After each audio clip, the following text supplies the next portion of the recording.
અમદાવાદના નવરંગપુરામાં ફરી એકવાર હાઈ પ્રોફાઇલ ફ્લેટને ટાર્ગેટ કરતી ઘરફોડ ગેંગ સક્રિય થઈ છે. તાજેતરમાં નક્ષત્ર ફ્લેટમાં મુખ્ય દરવાજો તોડી સોના ચાંદીના દાગીના અને રોકડની મોટી ચોરી થઈ હતી. જો કે નવરંગપુરા પોલીસ અને એલસીબી ઝોન 1ની ટીમે તાબડતોબ કાર્યવાહી કરતા સીસીટીવી ફૂટેજના આધારે તપાસનો ધમધમાટ શરૂ કર્યો અને ગણતરીના સમયમાં જ ચોરીનો આ ભેદ ઉકેલી નાખ્યો છે. પોલીસે આ મામલે 3 શખ્સોની ધરપકડ કરી તેમની પાસેથી 17 લાખથી વધુનો મુદ્દામાલ કબજે કર્યો છે. પકડાયેલા આરોપીઓ પાસેથી ચોરીના દાગીના, વિદેશી ચલણ અને ગુનામાં વપરાયેલું વાહન પણ જપ્ત કરવામાં આવ્યું છે.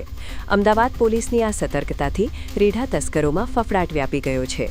નવરંગપુરા પોલીસ સ્ટેશન વિસ્તારમાં આવેલા નક્ષત્ર એપાર્ટમેન્ટમાં 9 ફેબ્રુઆરી 2026ના સાંજના સમયે એક ઘરફોડ ચોરીનો બનાવ બનેલ હતો. કુલ 23 લાખથી પણ વધુનો મુદ્દામાલ આ ચોરીમાં ગયેલાની ફરિયાદ દાખલ કરવામાં આવેલી હતી.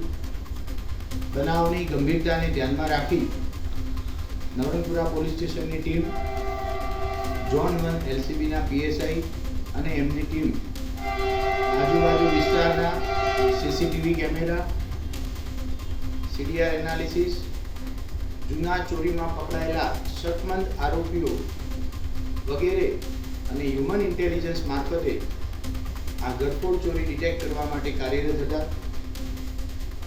આ પ્રયત્નોમાં ઝોન 1ની એલસીબી ટીમને એવી માહિતી મળેલ કે 2 આરોપી કે જે ચોરાયેલા દાગીના વેચવાની ફિરાકમાં અમદાવાદ શહેરમાં ફરતા છે.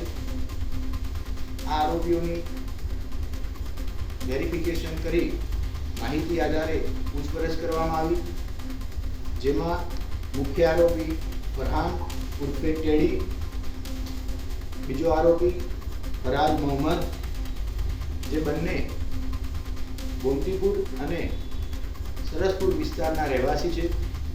આમની સાથે કાયદાના સંઘર્ષમાં આવેલો એક કિશોર પણ આ ચોરીમાં સામેલ હતો.